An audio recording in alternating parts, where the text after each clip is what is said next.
బైరవాంతిప్ప project ఈ ప్రాంతానికి గుండికాయ. ప్రజాప్రతినిధి అనేవాళ్ళు సమర్థుడు ఉంటే ఈ ప్రాంత ప్రజల కష్టాలు, పేద రైతాంగం యొక్క బాధ తెలిసిన వ్యక్తి, ఒక జర్నలిస్ట్గా ప్రజా జీవితంలో పనిచేసిన వ్యక్తి, పార్లమెంటు సభ్యుడు అయ్యి ఆ రోజు ఈ ప్రాంతంలో ఉమ్మడి ఆంధ్రప్రదేశ్లో కడియం శ్రీహరి గారిని తీసుకొచ్చి చంద్రబాబు నాయుడు గారి దృష్టికి ప్రాజెక్టు గొప్పతనాన్ని చెప్పి ఆ రోజు గేట్ల మరమ్మతుల విషయంలో కాలువ శ్రీనివాస్ గారు వేసిన పునాది, ఆ పనులు దగ్గర ఈ 67 ఏళ్లలో 41 సంవత్సరాలు 100% ఈ ప్రాజెక్ట్ నిండింది. దగ్గర 75% ఈ ప్రాజెక్ట్ 7 సార్లు నిండింది. 50% 12 సార్లు నిండింది. సుమారు 7 సంవత్సరాలు పంటే పడలా. అటువంటి పరిస్థితుల్లో రాష్ట్రం విడిపడిన తర్వాత మరి ఆ రోజు మంత్రిగా ఉన్న నన్ను చంద్రబాబు నాయుడు గారి ప్రాంతానికి వెళ్ళి శ్రీనివాస్ గారితో కలిసి ఈ ప్రాజెక్ట్కి కృష్ణమ్మ నీళ్లు తేవడానికి మీరేం చేస్తారో చేయండి అని చెప్పేసి ఆ రోజు మా అందరికి ఆదేశాలు ఇచ్చారు చంద్రబాబు నాయుడు గారు. అధికార యంత్రాంగం అంతా కూడా ఇది అయ్యే పని కాదు, డబ్బులు ఇవ్వటం కష్టం అని చెప్పి చాలా ఫైల్ నడిచినాయి. సీనియర్ అధికారులందరినీ కూడా ఆ రోజు కాలువ శ్రీనివాస్ గారు మా అధికారులతో కూర్చొని, మా ఇంజనీర్లతో కూర్చొని 1-2 సార్లు నచ్చచెప్పి ఈ కరువు 7 సంవత్సరాల్లో మేము పడ్డ కష్టాలు, బాధలు కావచ్చు, 50% లేకపోతే దగ్గర 50, 12, 7, 20 సంవత్సరాలు నరకం ఏంటో చూశారు ఈ ప్రాంతం. ఇవన్నీ కూడా చెప్పి నచ్చచెప్పి 968 కోట్లు ఈ ప్రాంతానికి కాలువ కృష్ణమ్మ నీళ్ళకి చంద్రబాబు గారితో డబ్బులు శాంక్షన్ చేసిన కాలువ శ్రీనివాస్ గారిని గట్టిగా అందరూ మనస్ఫూర్తిగా అభినందించారు. ఇది సామాన్యంగా ఇంకో శాసనసభ్యుడితో అయ్యే పనే కాదు. ఆ రోజు ఆయన మంత్రిగా ఉండటం, మేమందరం కలిసి ఆ రోజుల్లో పనిచేయటం, చంద్రబాబు నాయుడు గారు ఏం చెప్పింది వినటం, ఆయన అధికారులని కాదు అవ్వాల్సిందే ఇవ్వాల్సిందే అని చెప్పి డబ్బులు ఇవ్వటం వల్ల 30% పనులు జరిగి 18 కిలోమీటర్ల కాలువ పనులు జరిగాయి. చూడండి, దురదృష్టం. 5 ఏళ్ళు దుష్ట పాలనలో, దుర్మార్గ పాలనలో రాయలసీమ పెట్టిందని చెబుతాడు. ఈ దుర్మార్గాలు ఎందుకు చేసాం? ఒక్క కాలం అంద్రినివాకి ఆ లైనింగ్ చేస్తే నీళ్ళు వెళ్ళాయి కదా. ఉప్పానికి 85% నీళ్లు వాటర్ దాకా 2019లో వెళ్ళిపోయాయి. 15% పనులు చేయటానికి అక్కడ గేట్లు పెట్టాడు, నీళ్ళు తెచ్చి పోసాడు, నీళ్ళు వచ్చినాయి అని చెప్పాడు, మళ్ళీ వెళ్ళిపోగానే గేట్లు ఎత్తేసాడు. కుప్పానికి అంత దుర్మార్గంగా ఆ రోజు జగన్మోహన్ రెడ్డి చేశారు. ఇన్ని వేల కోట్లు ఉన్నాయని రామారావు గారు పనులు మొదలు పెట్టారు.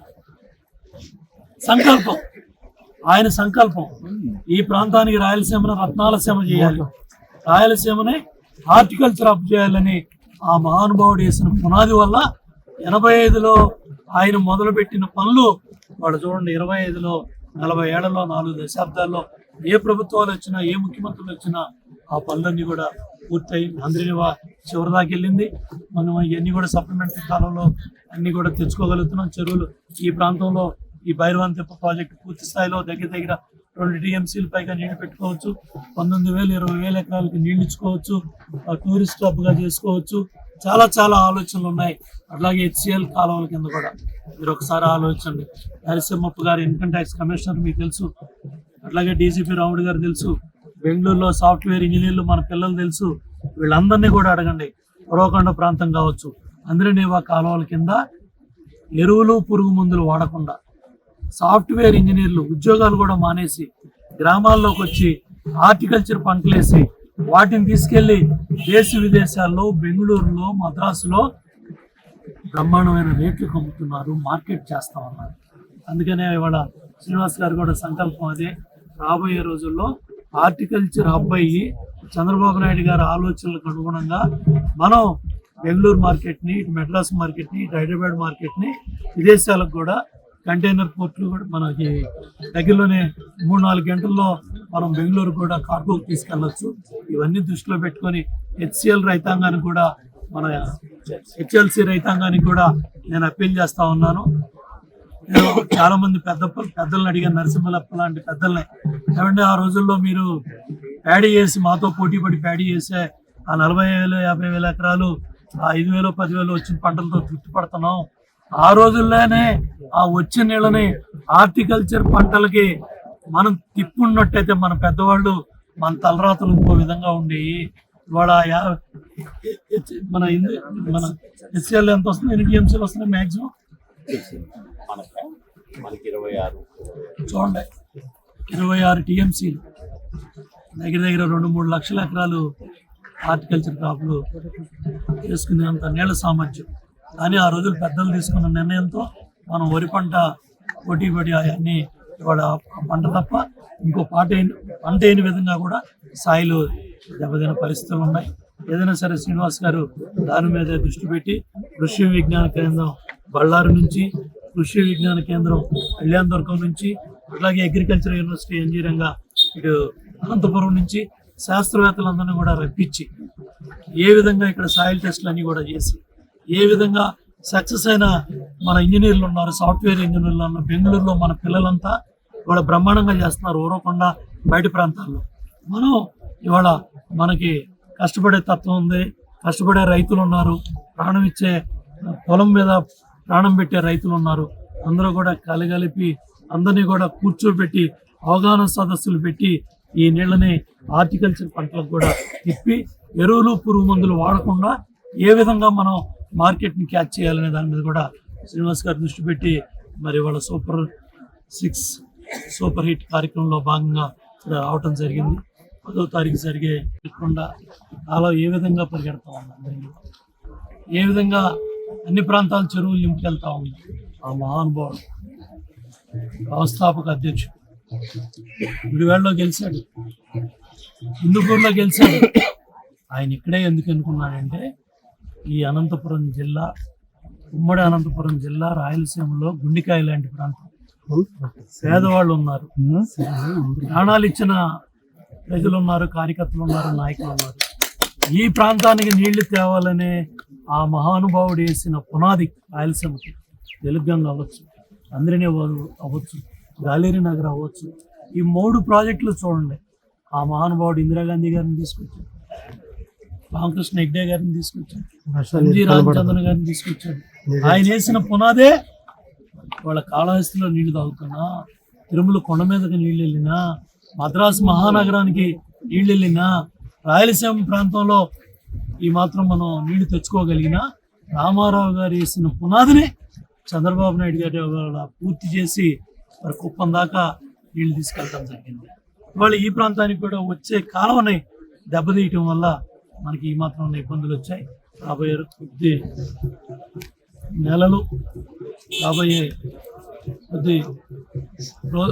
నెలల్లోనే ఆ కాలువ పనులు పూర్తి చేయాలని అటు మన సురేంద్ర కూడా ఎమ్మెల్యేగా వచ్చాడు అక్కడ కళ్యాణదుర్గంలో. ఇటు శ్రీనివాస్ గారు చాలా పట్టుదలగా ఈ ఆర్థిక ఇబ్బందుల్లో కూడా ఆ డబ్బుల కోసం పనులు మొదలుపెట్టి ఇచ్చారు. తప్పకుండా ఆ పనులు పూర్తవుతాయి. కృష్ణమ్మ తల్లి ఈ బైరవాన ప్రాజెక్టుకే నీళ్లు తీసుకొచ్చే బాధ్యత అంద్రినేవా కాలువల ద్వారా శ్రీనివాస్ గారు చేసి తీరతారు. ఆ విధంగా చూడండి, వాళ్ళ పక్క రాష్ట్రాల్లో ఏమైపోయాయి, సిబిఐ ఎంక్వైరీలు పడ్డాయి, 68,000 కోట్లు పైగా పనులు.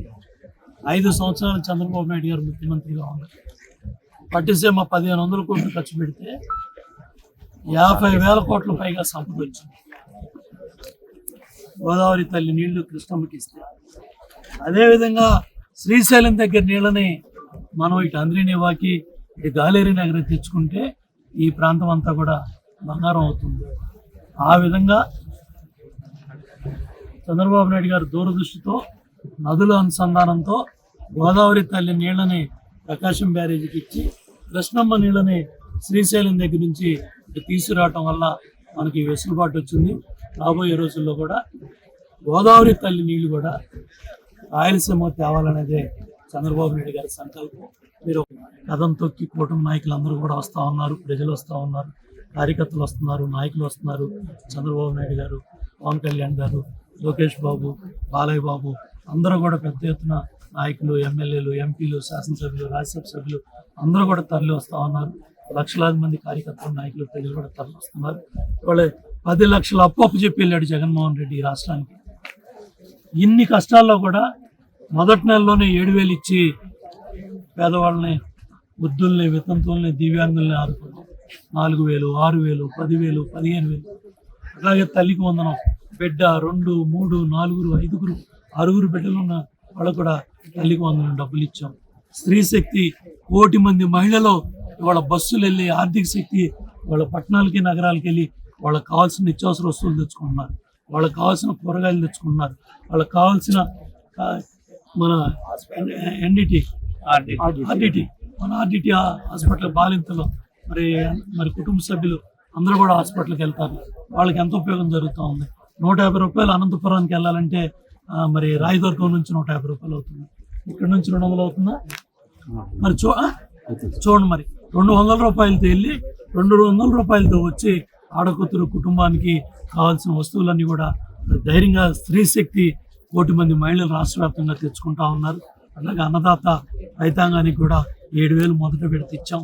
మళ్ళీ 2వ విడత, 3వ విడత కూడా తయారవుతున్నాం. 3 గ్యాస్ సిలిండర్లు ఇచ్చాం. ఎన్నో 10 లక్షల కోట్లు తీసుకొచ్చి వాళ్ళ పరిశ్రమలు తీసుకొచ్చి ఎన్ని ప్రారంభం చేసి 20 లక్షల ఉద్యోగాలు ఇచ్చే కార్యక్రమాలు జరుగుతూ ఉన్నాయి. వాళ్ళ ఇండస్ట్రియల్ హబ్గా కియా చూడండి, కియా పెట్టినప్పుడు మమ్మల్ని అందరూ ఎగతాళి చేశారు. కియా వస్తుందా ఇక్కడికని ఎగతాళి చేశారు. వాళ్ళ కియా కారు ఫ్యాక్టరీ అనుబంధ పరిశ్రమలు 5 ఏళ్లలో అనుబంధ పరిశ్రమలు కూడా బెంగళూరు ఎలగొట్టేశాడు, మెడ్రాస్ ఎలగొట్టేశాడు. మళ్ళీ అవన్నీ కూడా ఉన్నాయి. రాబోయే రోజుల్లో ఈ ప్రాంతం డిఫెన్స్ కావచ్చు, సోలార్ కావచ్చు, డ్రోన్లు కావచ్చు, రాయలసీమ ప్రాంతం చాలా పెద్ద ఎత్తున హార్టికల్చర్ హబ్గా రాబోయే రోజుల్లో ఇటువంటి సమర్థులైన నాయకులు, సీనియర్ నాయకులు ఈ ప్రాంతానికి ఉంటాం. మనందరూ కూడా గర్వకారణం. తప్పకుండా ఈ ప్రాంతం మళ్ళీ చాలా పెద్ద ఎత్తున అభివృద్ధి చెందిపోతా ఉంది. చాలా గర్వంగా ఉంది. మళ్ళీ కృష్ణమ్మ తల్లి అంద్రి నీళ్ళు ఇక్కడికి వచ్చినప్పుడు నేను తప్పకుండా అంద్రినివా కాలువ నీళ్లు ఈ ప్రాంతానికి వచ్చినప్పుడు మళ్ళీ వస్తానని చెప్పి తెలియజేసుకుంటూ అందరూ కూడా పెద్ద ఎత్తున 10వ తారీఖు మధ్యాహ్నం మరి 2 గంటల లోపే అందరూ కూడా సూపర్ 6, సూపర్ 8 కార్యక్రమానికి రావాలని మనస్ఫూర్తిగా ఆహ్వానిస్తా ఉన్నాను.